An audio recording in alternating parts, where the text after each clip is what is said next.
Hello, I'm Sid Roth, your investigative reporter, and I'm here with a former star of the Moscow Circus, a national gymnast champion.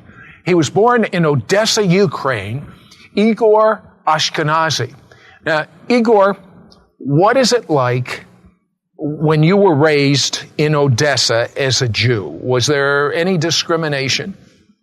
Naturally. I was born in Ukraine. Odessa is a Ukraine, and in Ukraine there is a lot of persecution and animosity towards Jewish people, especially in Odessa, where there was a greater Jewish population. Now, I'm told that every other person in Odessa has Jewish blood. Is that true?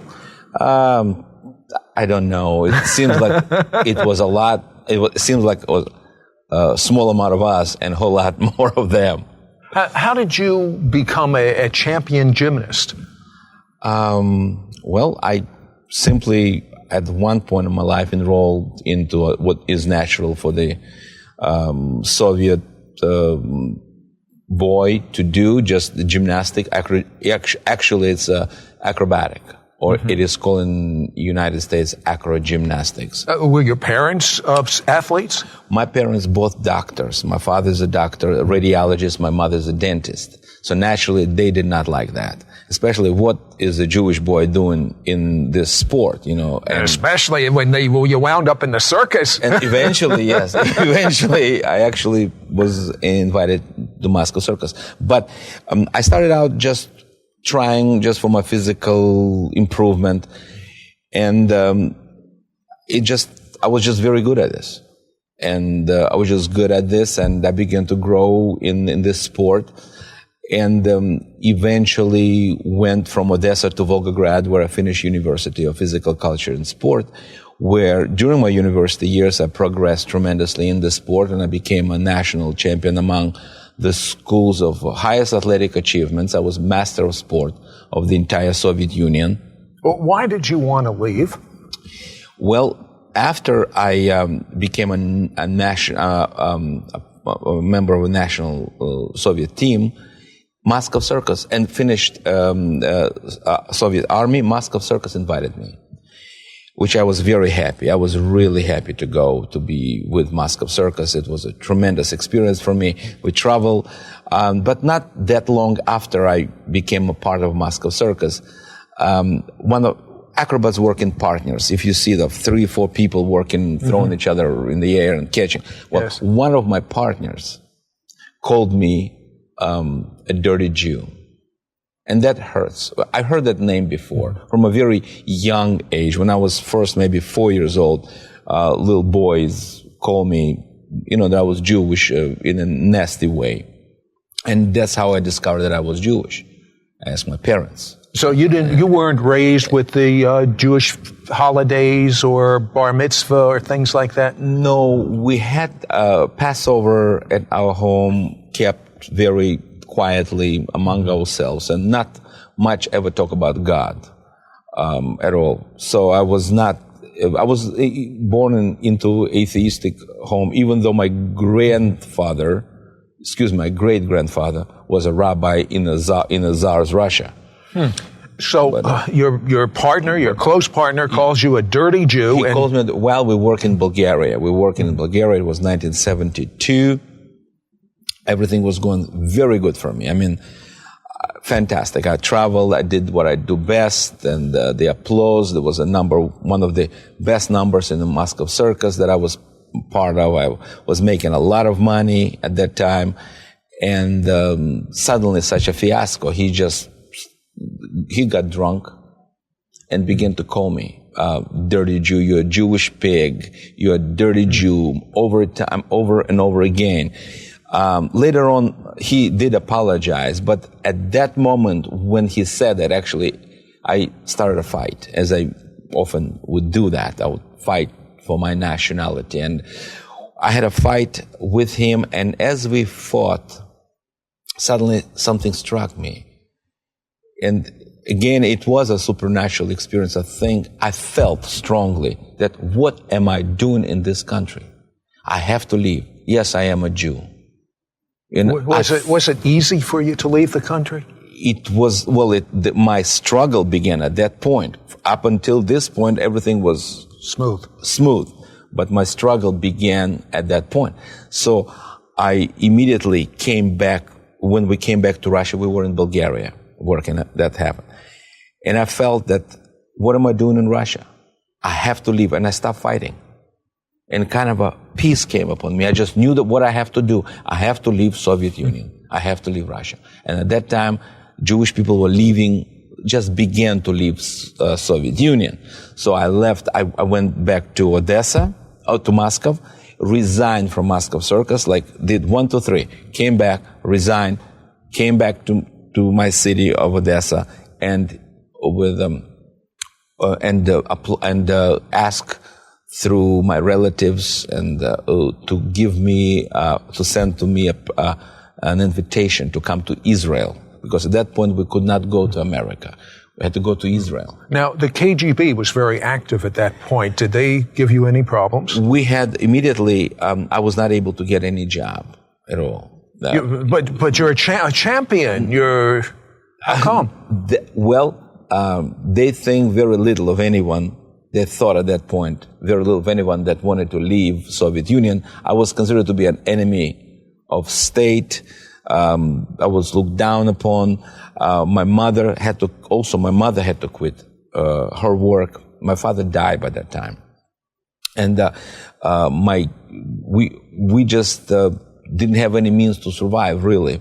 Only from the money that was saved and some things my grandparents helped, and so we lived like that without any work, hoping that we would leave, but never knew whether we actually would leave. Every week we had to appear at the KGB offices and report that we are here, we have committed no crime, that we have, I don't know what else. I don't remember exactly what we had to report outside of this fact. Was it a humiliating thing for you? It was a tremendously humiliating for me and for my family. There were a line of Jewish people standing. We had to get in line at 4 o'clock in the morning in order to appear before, hoping that at that time they will give us the permission to go. So Jewish people from everywhere was just standing by that door during the night, cold weather, hot weather, whatever. Igor, hold that thought. We'll be back in just a moment, and you're going to find out how he comes to America, can't speak a word of English, and the success that he finds. Be right back.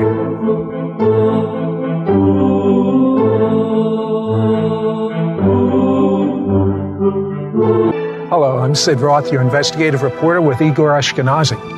Igor, Ukrainian Jew, comes to America, the land of opportunity. He felt something told him to get out of Russia and come to just to leave. And he came to America, and he doesn't speak a word of English, and you can imagine how hard it was. He ends up in New Orleans, and then he becomes so successful. So how does an immigrant that doesn't even speak the language become so successful, Igor? I guess, again, I have to give credit to God at this point, but at the moment when I arrived to the United States and couldn't find a job here, and the Jewish Community Center has invited me to be just a gymnastic instructor at the Jewish Community Center in New Orleans. I'm coming there. I am on a very base salary. I think after taxes was about $460 that I came with all my mishpucha. I came with my mother, my grandmother, and grandfather. We all came there, and I started to work like that.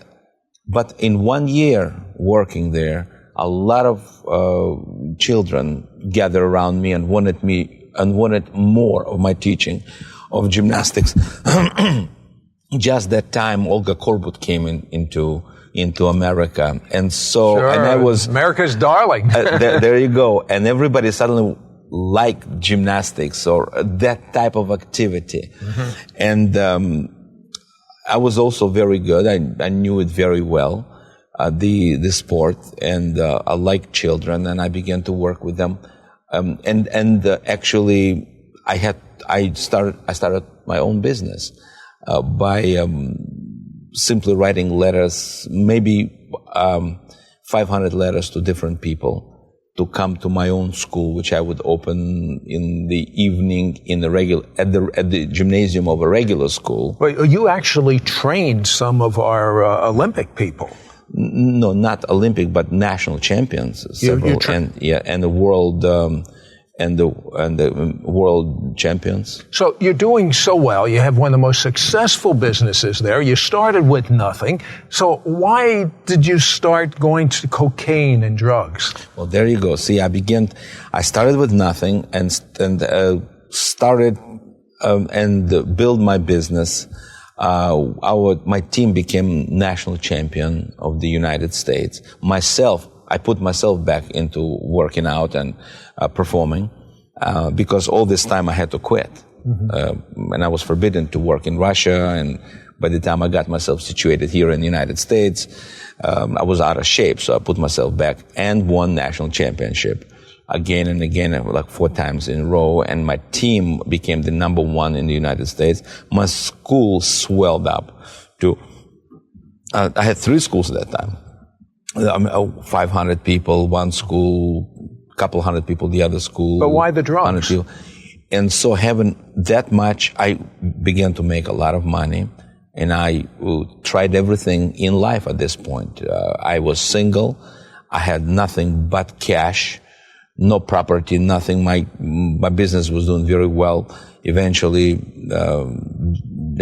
all network shows began to invite me to perform on national television. Johnny Carson, Mike Douglas, Merv Griffin, Saturday Night Live, and you name it, all of them. I performed on all of them. Rolling Stones asked me to be an opening number for them. So I realized I was very good and I've achieved everything, just about everything I wanted to achieve, but something was not satisfying. I was still looking for something. And I was wondering why I live in communism. Now I live in capitalism. I was poor, I was famous, I was unfamous, I was rich. At least by my understandings, I was rich, and by my family understandings. But I was not fulfilled. My heart was not fulfilled, and I was looking for something else. And I thought, you've tried everything in your life. What have you not tried yet? And I thought for a while. I always smoked and always drank, but I've never tried drugs. And I thought, there you go. I've never tried drugs. In fact, my friend said to me, Igor, you know what? You've never tried drugs. Why don't you try one time? I said, sure, why not? And I tried. I tried a simple marijuana, which led me eventually to all kinds of drugs. Almost instantly, I liked that, and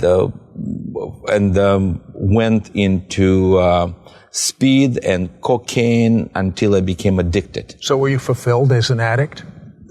That's, at the beginning, I thought that was the missing link. And, but very quickly, when I was caught in this, I couldn't quit. And the moment I could always quit drinking easily, and had that power within me. I knew that. Quit drinking on a social level, which I drank. But this time I tried to quit one time, just for fun. Let me try to quit. And I quit, maybe for one day. I could not sleep. Depression hit me like a ton of bricks. And it scared me tremendously. And at that point, I didn't know what else to do but to get more drugs so I wouldn't get to this down point. But it led me to a fact that I couldn't work anymore because my job was dangerous. We're talking about acrobat gymnastics, throwing in the air people, and also spotting other gymnasts, other acrobatic gymnasts. It was life-threatening. It was life-threatening, and I decided to actually leave New Orleans quietly, and to leave my business to my assistant and go to Los Angeles, and maybe make something of myself there when I will be away from all that New Orleans. But drugs are insidious. They really are. And he found that he was a prisoner. We'll be back in just a moment with the most exciting supernatural rescue you've ever seen. Don't go away.